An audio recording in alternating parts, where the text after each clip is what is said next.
Alright, we are back again. I guess this will be video number 2. So I'm currently standing from what is going to be the second part of the second level here. As you can tell behind me, these trees have been limbed, meaning we just cut the big limbs off the bottom. I still got to come with my big steel chainsaw and cut these trees down. We will process them into firewood for next year.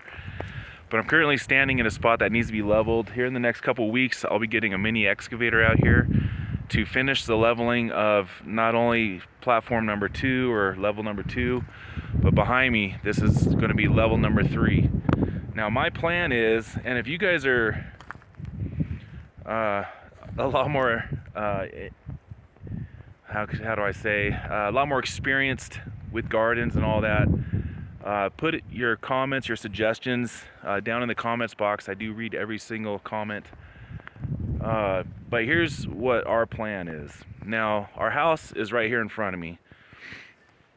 I don't want the animals right here because we pretty much have a prevailing wind coming from the south, and I don't want to smell it. I don't want all the flies right here by the house, all that.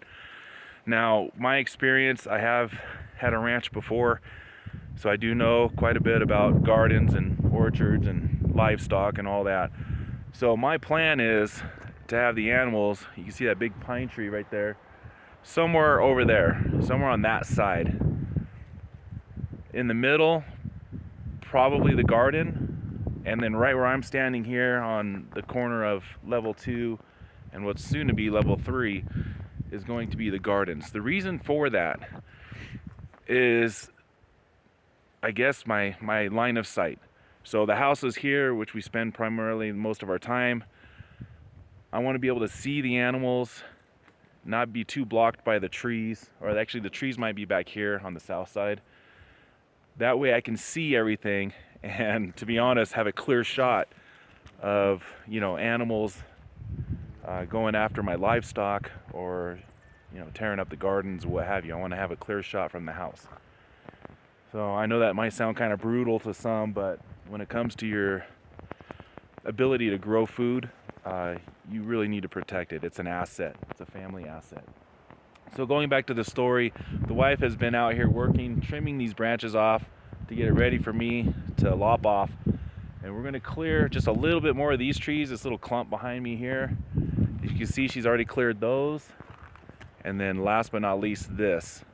Now there is more we're going to do over by the shop over here. We still need to clear trees away from the building just for fire safety, but that's going to be after this. This is more important. So here's level number 3 behind me. Now this will have a retaining wall of boulders here. As you can tell, we have a lot of stone, and these are small guys. We got giant boulders. I mean, I see one right here. There's just the tip of it poking out. So this whole thing will be gardens, and the main reason why I'm showing you this, guys, is because the next step, you're going to see a lot of changes, and I will video some of this work with the mini excavator. I want to show you guys how we're doing it. It will be fully fenced. I'm watching the little puppy here. It will be fully fenced. There will be gates. We will also have back here, probably in this area, our compost pile. Again, I don't want flies. I don't want smell near the house. I want it as far away as possible. All this will be irrigated with timers, battery operated timers, so I don't have to run power out here. The main water supply has already been built. It's capped off currently. I still got to run it to where the valves are going to go, and those may actually be strapped to the water power room. That way I can insulate them properly, keep them covered, keep them safe, keep them protected. I'm all about efficiency. I'm all about automation. I want this to run itself as much as possible, and that's what I've done in the past, and it worked out really well. At some point, I do want to put a greenhouse here so we can extend our growing season. Again, it does get severely cold out here, bitter cold. And I know some of you guys watching like in Nebraska or Alaska or something like that saying, well, it doesn't get cold in Arizona. I don't care where you're at. But for us, it's cold. We're from San Diego. So I'm currently walking in the area in which we'll probably have our orchard. This is the high point of the garden area as far as elevation. As you can tell behind me, other than the spots that we've cleared, it is very thick forest all around. So these junipers behind me, we always leave the pines just because, you know, we like the looks of pines. But these junipers behind me will be processed into firewood, and this whole area that you see behind me, this will be cleared out, fenced, and leveled as well as possible with the mini excavator. The good thing about the mini excavator has multiple uses. One, I mean, I can grab, and I have just grabbed trees and just broken them down, you know, when we were first coming out here. Another thing it could do is it could dig up these big boulders and move them. I mean, I've lifted boulders with a 3-ton mini X, probably 2,000 pounds, probably a good ton, easily. And number 3, the mini excavators that I get have a little blade on the front, so you can actually, it's not very efficient, not like having a cannon on the back of a tractor or a bulldozer, but a 3-in-1 tractor is a, you know, a good bet for the money. So that's what we're going to use to level this off. We're going to get this all irrigated, ready to go. If you're new here, we are 100% on rainwater. We have rain catchment systems in place, filter systems in place. All of our water, 100%, comes from the sky. So here's some more branches the wife has already trimmed down. She's keeping a lot of these junipers, like these here. Let me show you. These ones right behind me, the very straight, somewhat the same diameter here. She keeps these as fence posts or something to build. She wants to build stuff with these junipers. She takes the bark off and they look really neat. She's got quite a few of them already stacked up down there. But yeah, this is the first installment of this series, guys. I just wanted you to see how rough and rustic our garden currently is, our garden area. And I want you to see the progress that we're going to be actually starting on here in a couple weeks. As soon as I get the tractor out here, I've got a few more things I got to do. But now that my project in the house has kind of wrapped up, this is the next one. This is important. We want to start growing in the spring. It is December now, like I said, so we've got all winter to do this, which isn't the easiest thing in the world, being how cold and windy it is. You can probably hear the wind here on the phone. I apologize for that. Dogs are still playing. So this is it. It's about, like I said, about a 1/4 acre once we're done. Which for a family of 3 that's here full-time, and a family of 6 that are here part-time, I think we're going to grow plenty of food. This is way more than what we had before in my last ranch as far as size and scope. This is going to be something that is primary importance here on the homestead. Like I said, if food production in the United States goes down, if work goes down, food's very expensive, as you all know, and a packet of seeds is still very cheap. I recommend heirloom seeds. That way the produce that you do harvest, you could take the seeds out of that and replant them, whereas a lot of GMO seeds, they're not reproducible, which I think is basically a waste of money. You know, disagree with me if you like, but in my opinion, going natural is always best, no matter what the situation. So that's it.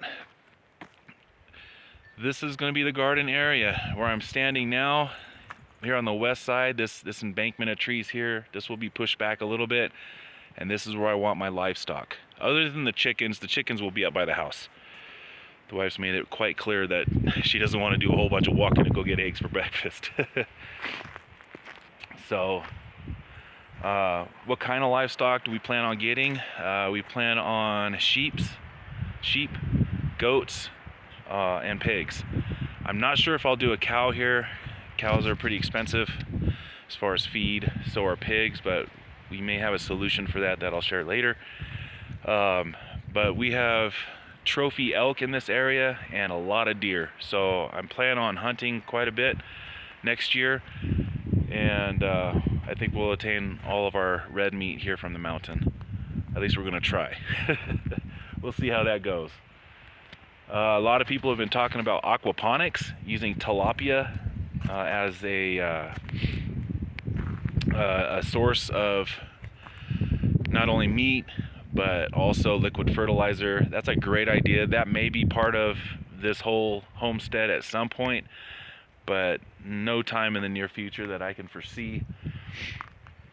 It's just a lot of work, and we got a lot of work ahead of us already. So let's get this stuff done first.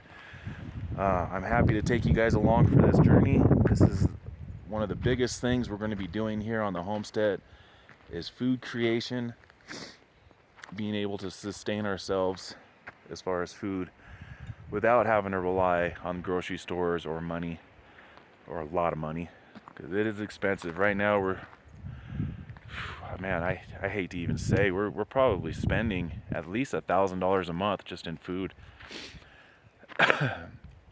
Now we do have quite a bit of non-perishable long-term food storage that we've been kind of picking at here and there, but that's not stuff I really want to use. I like fresh food, and this is the place where we're going to grow it. So put your comments down in the comments box, guys. If gardening is something that you're into, and if you have any suggestions, I'd love to hear it. I'd love to hear it. We're all about, learning together, growing this homestead together, and I would love to have your guys' opinion on things that you think you would do here, and maybe suggest to me, and maybe we can make that part of this plan. We can make this homestead together. I think that'd be pretty awesome. So I'll cut the video here. Once again, if you guys are new to this channel, my name is Vaughn. I'm 50 years old, semi-retired, living here off-grid, homesteading in northern Arizona in the beautiful mountains and trees and cold weather of northern Arizona. We're 100% on rainwater, and we're 100% on solar power. We're 20 miles from the nearest paved road, and probably 40 or 50 miles from the nearest thing you would call a town. So we are out here, guys. We don't have neighbors, we don't have traffic, we don't have stop signs or traffic lights, honking horns, or car sirens or anything like that. We are totally off-grid here, way out in the mountains in northern Arizona. We're working very hard to get this homestead up and running, and look forward to the time where we can kind of reap the bounty of what we can create here. So I'll cut the video here. If you're new and you like this type of content, please consider subscribing. We're almost to that 1,000 member mark, which is a milestone, and we're really looking forward to getting to that. So have a good day, guys. I'll catch you on the next one. Prep and thrive.